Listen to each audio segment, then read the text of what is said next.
Queremos agradecer a Deus por poder chegar na casa de vocês neste sábado e dizer que Deus abençoe todos os nossos irmãos, os nossos amigos que sempre nos sintonizam, sempre nos escutam, recebem as nossas orações. No dia de amanhã, domingo, é o Dia dos Pais. Quero felicitar todos os irmãos, os amigos que tiveram esse privilégio. Ser pai é um privilégio e uma responsabilidade. O pai é a pessoa que mais nos mostra a presença e o caráter de Deus. Se o pai é presente na família, é presente com os filhos, ele está dizendo para os filhos e para a família que Deus é presente na nossa vida. O pai, quando as pessoas, ele está na casa, tudo fica tranquilo, todas as coisas se normalizam. Ser pai é um privilégio, não só privilégio, mas uma responsabilidade. Deus abençoe todos os nossos irmãos nesse dia. Deus vos ajude a ser um bom pai, ser uma imagem de Deus como nosso Pai. O Pai Nosso, a oração que Cristo ensinou, diz: Pai Nosso que estás no céu. Deus é o nosso Pai e o nosso melhor amigo. Imagina, amigos, todo o Velho Testamento, Deus não se apresentava como Pai às pessoas. Deus se apresentava como Criador, como poderoso, como Deus dos exércitos, mas no Novo Testamento, Cristo chega e começa ensinando a oração do Pai Nosso. Então isso é um privilégio. Eu quero agradecer a todos os irmãos, principalmente a irmã Zilá, lá de Santa Catarina, Zilá Gonçalves. Deus abençoe a irmã, Deus lhe dê grandes vitórias. A irmã Vera, a Camila, Deus abençoe também a Ivanisa.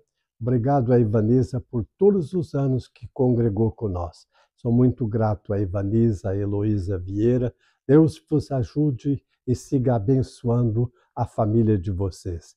Deus vos faça prosperar em todas as coisas. Vários outros irmãos comunicaram que nos sintonizaram, ouviram a palavra e até agradeceram pela mensagem.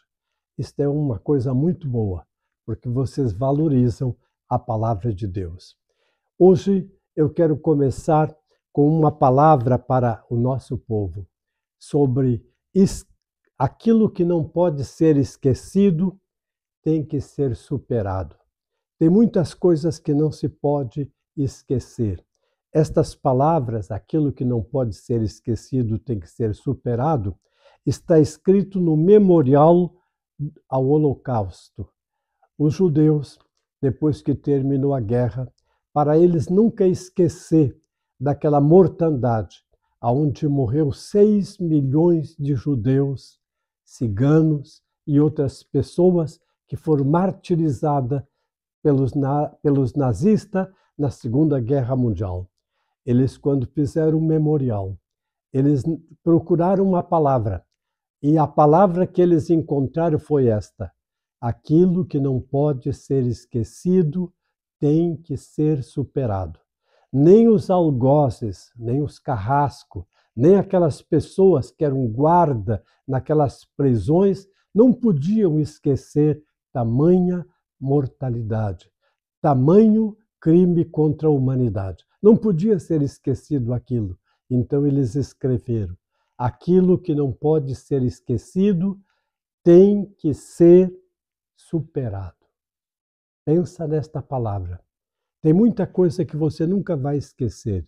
Por exemplo, como esquecer a infidelidade da pessoa amada, seja da esposa, seja do esposo.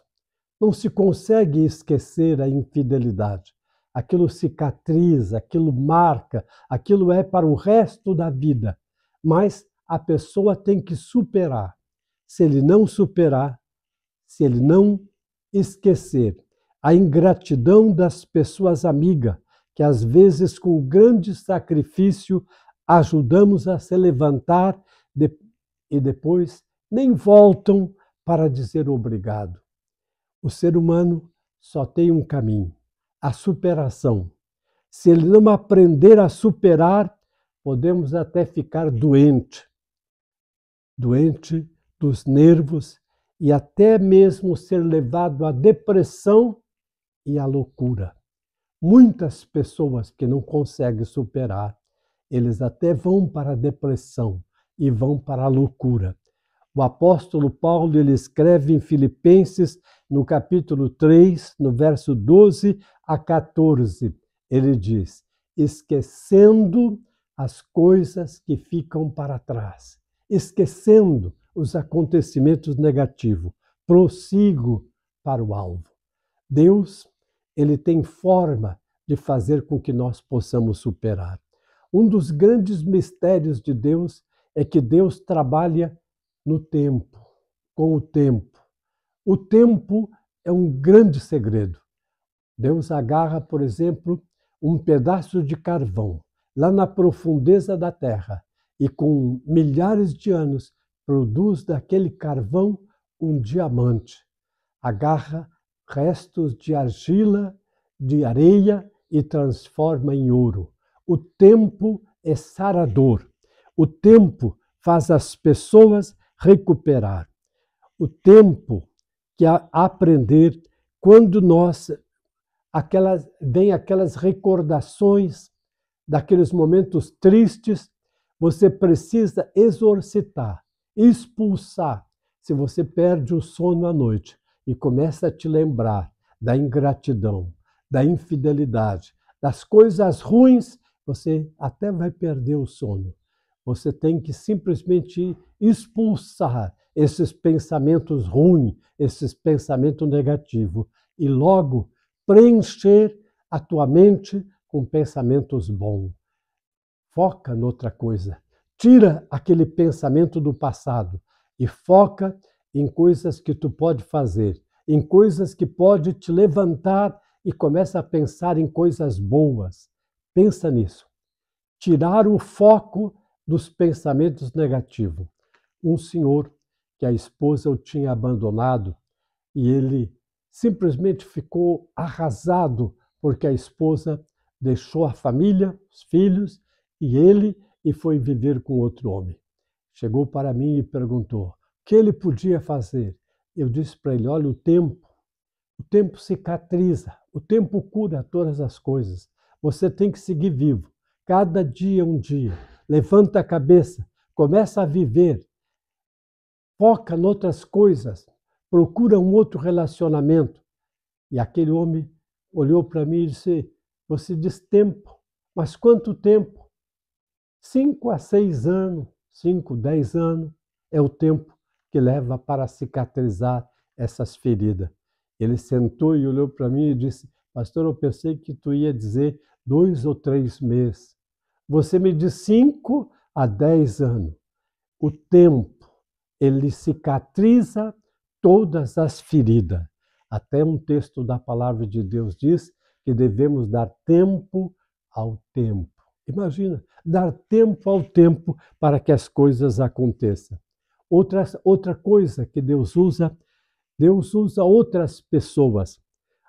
Por cada pessoa má que aparece no nosso caminho, Deus coloca pelo mínimo 3 pessoas boas. As pessoas boas, as pessoas amigas, elas são usadas para cicatrizar as feridas antigas que pessoas má nos causam. Eu digo 3 pessoas boas, mas Deus sempre coloca muito mais. Deus às vezes coloca 10 pessoas boas. Só que a gente não valoriza as pessoas boas.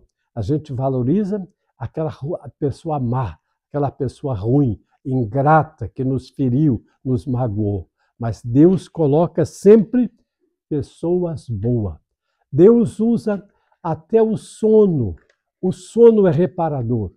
Quando as pessoas estão em grande dificuldade, dor, se você conseguir dormir, simplesmente aquilo tudo passa. O sono, uma pessoa precisa, pelo mínimo, dormir 8 horas por noite. Se ele não dormir e ficar acordado 3 noites seguidas, acende como se fosse uma lâmpada na cabeça dele, e ele está a caminho da loucura. O sono é necessário. Pelo mínimo 8 horas à noite você precisa descansar. Dá tempo ao tempo. Procura dormir bem. Tranquiliza a tua alma. Outro sim, Deus usa as orações. Buscar sempre acreditar na bondade e nas promessas de Deus. Se Deus prometeu te curar, Ele disse, eu sou o Senhor que te sara, Ele vai sarar. Ele disse, eu estou contigo todos os dias até a consumação do século. Não duvida da presença de Deus. Deus usa as orações. Ora pela manhã, ora ao meio-dia, ora à noite. Conta para Deus como você se sente. Às vezes nós procedemos como estas crianças que choram, mas não diz para a mãe aonde é que dói. Você precisa dobrar os joelhos e dizer para Deus, Senhor, hoje sou eu que preciso. Hoje sou eu que estou machucado. Hoje sou eu que fui pisado. Fizeram comigo como se faz com esse trapo de limpar a casa. Esfregaram, usaram e simplesmente amassaram e jogaram lá num canto. Eu me sinto como um pedaço de xícara abandonado no meio da cinza. Quando você é sincero com Deus, Deus vê as tuas orações. Deus usa a leitura dos salmos da Bíblia. Se você está angustiado, leia o Salmo 91. Aquele que habita no esconderijo do Altíssimo, a sombra do Onipotente descansará.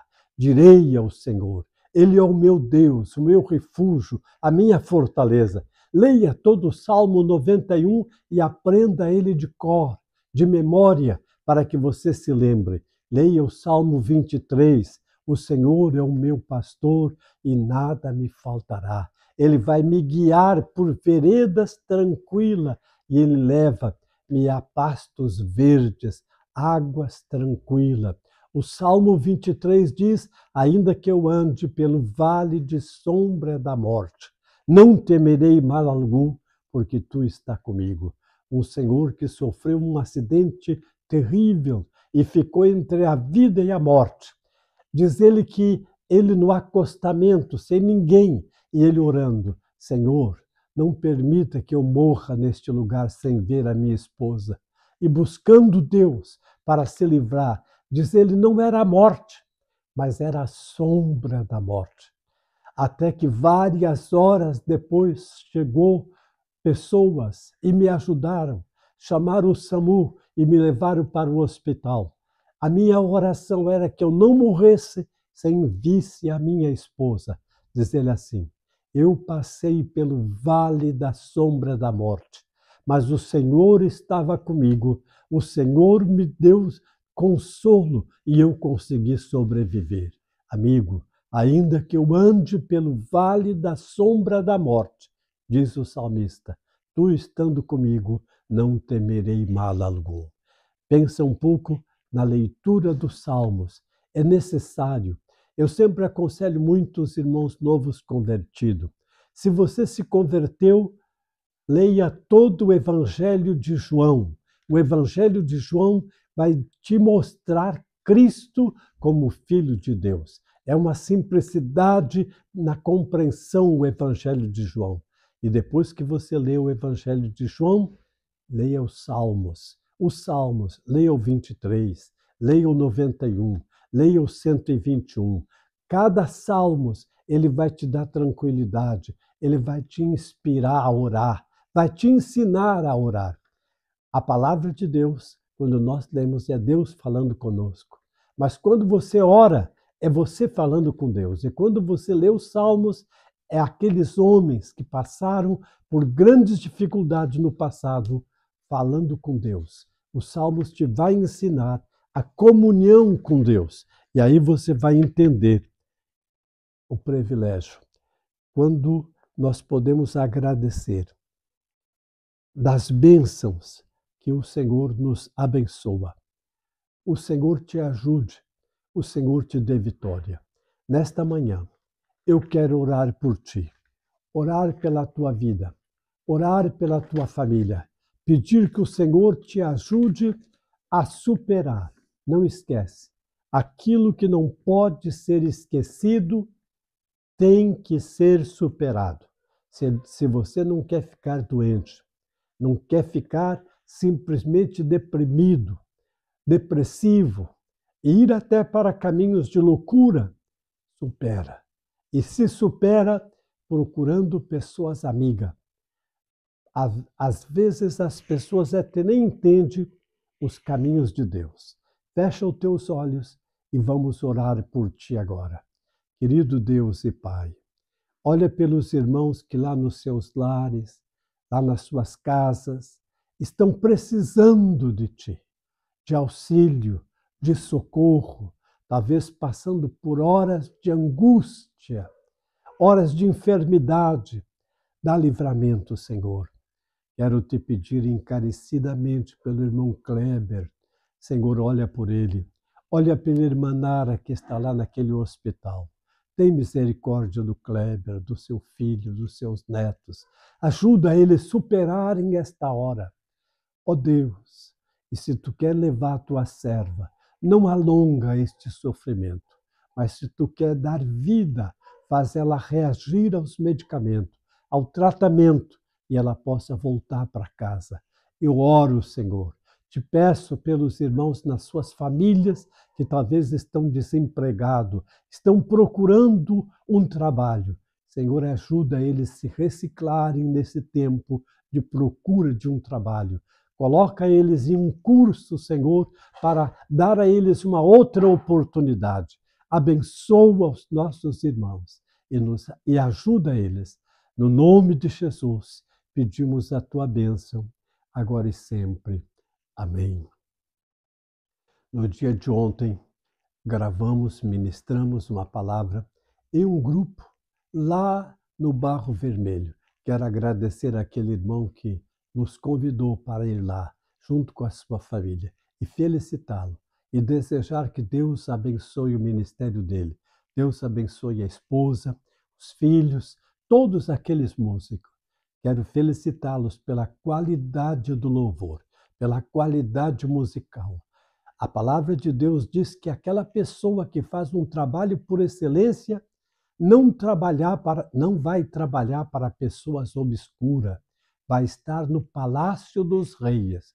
Deus abençoe aquele grupo de músicos, Deus abençoe aqueles cantores, aquele irmão naquele grupo, para que possa se destacar e amanhã tenha convites para estar em grandes apresentações e o Senhor os faça prosperar, porque Deus deu para vocês qualidade, músicos com qualidade. Quero agradecer a irmã Grace, que esteve conosco ontem ali, abençoando também com um louvor de qualidade. Isso é o que se precisa nos dias de hoje, ser feito as coisas com qualidade.